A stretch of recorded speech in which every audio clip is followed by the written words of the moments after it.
Assalamualaikum warahmatullahi wabarakatuh. Perkenalkan nama saya Reni Nurul Hidayat dari PGSD Penyes 5C.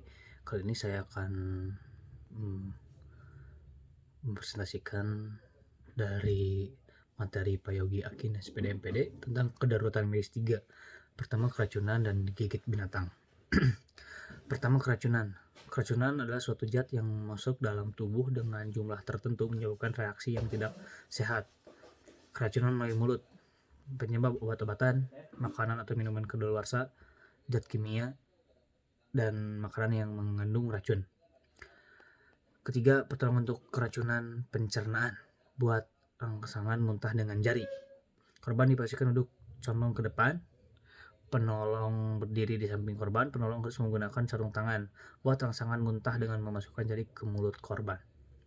Bila korban tidak sadar, bawa segera ke rumah sakit, tidak perlu lagi rangsangan muntah.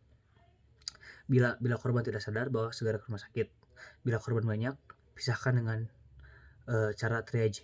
Bila korban meminum racun serangga, turunkan konsentrat racun sebelum memberi rangsangan muntah. Keracunan melalui pernapasan. Gejala pernapasan sesak, kulit sinosis atau kebirburan, dan nafas berbau dan juga batuk. Penyebab menghirup gas beracun atau kebocoran gas industri. Pertolongan keracunan melalui pernapasan: pertama, bawa ke tempat yang aman, tenangkan korban, beri oksigen sampai korban sadar, dan tetap beri oksigen sampai pernapasan dirasakan nyaman oleh korban. Kemudian keracunan melalui kulit. Penyebab zat kimia biasanya bahan pertanian, tanaman, tersentuh binatang, ulat bulu, atau makhluk di laut. Nah, gejala: kulit berwarna kemerahan, gatal, nyeri, bahkan melepuh seperti luka bakar. Bila terlalu parah akan mengakibatkan syok. Pertolongannya: korban keracunan melalui kulit. Pertama, buka pakaian korban yang terkena, kemudian siram dengan air bagian yang terkena racun, harus dengan air yang mengalir. Kemudian arah menyiram dari bagian dalam keluar. Jadi maksudnya di sini jika itu terkena di bagian yang kagok atau yang di bagian dalam, usahakan air itu keluar. Bawa ke RS untuk pengobatan lebih lanjut. Pertolongan luka gigitan binatang. Nah, ini sangat sering kita terjadi di sekitar kita. Pertama, gejala dan juga penanganan. Gigitan serangga. Jika racun dari serangatan serangga itu menjalar adalah urat, menjadi kejang, kepala pusing, demam, berkeringat, dingin, sesak napas, disertai muntah.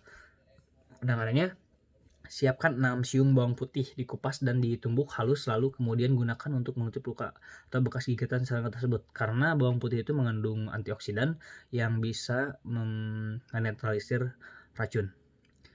Kemudian namun ketika rasa gatal karena ulat bulu tersebut, jangan sampai digaruk menggunakan tangan, karena semakin digaruk maka gatalnya akan semakin meluas. Penggarukan yang berlebihan juga akan menyebabkan iritasi kulit. Yang pertama, bersihkan dahulu bulu-bulu dari ulat yang menempel. Kemudian gunakan garam yang dicampuri minyak kelapa, oleskan pada bagian yang terasa gatal, diamkan kira-kira setengah jam, lalu bersihkan.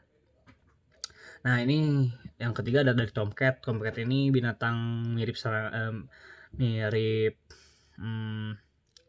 mirip kutu, cuman lebih besar. Nah, tomcat ini pernah menyerang Indonesia sekitar 2 tahun yang lalu dan sangat menggemparkan. Tomcat dikenal mengandung racun jenis spiderin yang dapat menyebabkan kulit mengalami iritasi atau melepuh seperti herpes. Nah, juga jadi si kulit itu seperti terluka bakar. Nah, penanganannya: gunakan minyak goreng yang diaduk dengan garam dapur. Ini adalah penawar racun apabila tomcat. Jadi kita harus membuat garam yang dicampur dengan minyak goreng, kemudian oleskan saja, sangat mudah. Bagaimana jika terkena pacet atau lintah? Nah, hal ini sering dialami oleh orang yang sedang pergi ke hutan atau orang yang sedang melakukan kegiatan di hutan. Yang pertama, tuangkan alkohol atau bisa juga diolesi garam terutama di bagian mulut lintah. Setelah lintah lepas, bersihkan luka menggunakan antiseptik dan tekan sampai pendarahannya berhenti. Kemudian digigit ular. Nah, ini sering terjadi di sekitar kita karena ular itu sebenarnya tidak menyerang manusia atau tidak. Sebenarnya ular itu takut terhadap manusia, tapi ular menggigit jika mereka sudah mengalami ketakutan atau ketika mereka sedang terdesak. Nah, tanda dan gejala bekas gigitan, pasti ada bekas gigitan. Kemudian ada sakit yang hebat, merah sekitar luka.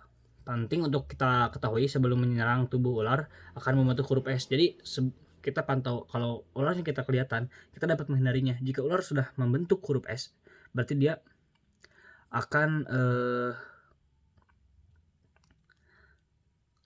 menyerang kita. Yang pertama, kenali jenis gigitan ular berbisa. Karena ular itu, kata dosen saya, kata Pak Yogi Akin SPD MPD, beliau mengungkapkan bahwa ada 3 jenis ular. Yang pertama ada ular tidak berbisa, ada ular berbisa, dan ada ular berbisa beracun. Nah,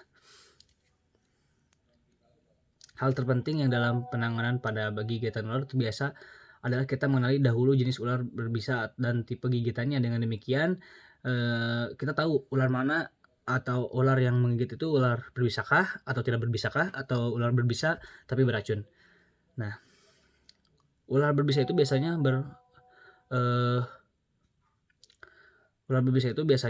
membentuk pola kepalanya itu segitiga.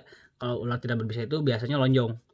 Nah, dan juga bekas gigitan ular berbisa itu selalu ada taring 2. Nah, dan diikuti dengan gigi-gigi halus. Kalau untuk ular biasa itu atau tidak berbisa, biasanya gigitannya itu melebar dan juga taringnya itu banyak tapi tidak memiliki giginya itu banyak tapi tidak memiliki taring. Kemudian ular dengan bisa rendah, bentuk kepalan opal, bulat telur, gerakan agresif, cepat atau takut pada musuh. Nah, ini ciri-ciri ular. Biasanya orang itu digigit di bagian kaki, pergelangan kaki sampai ke atas. Karena kita biasanya tidak melihat ular tersebut. Penanganan gigitan ular tetap tenang. Yang pertama itu jangan panik setelah kita digigit ular. Kemudian diamkan lengan atau kaki yang digigit ular dan jangan banyak gerak agar racun tidak menyebar. Kemudian lepaskan semua perhiasan yang menempel di badan seperti cincin, gelang, jam tangan, dan lain-lain sebelum terjadi pembengkakan, karena kalau sudah terlanjur bengkak akan sulit melepaskannya. Yang pertama, posisikan diri sebisa mungkin dan usahakan daerah gigitan lebih rendah dari jantung. Bersihkan luka tapi jangan siram dengan air dan tutup dengan kain bersih dan kering. Gunakan spalk atau bidai untuk mengurangi pergerakan daerah yang terkena, tapi usahakan tetap cukup longgar sehingga tidak membatasi aliran darah. Kemudian jelas kita rujuk ke rumah sakit. Untuk bisa ular juga dapat menyebabkan gejala khusus di beberapa organ. Yang pertama ada hematotoksik bersifat racun terhadap darah. Kemudian ada neurotoksik yang bersifat racun terhadap saraf. Yang ketiga ada kardiotoksik, gejala yang timbul berupa penurunan tekanan darah. Yang keempat ada sindrom kompartemen atau merupakan suatu sindrom yang mengakibatkan terjadinya peningkatan tekanan dalam sekumpulan otot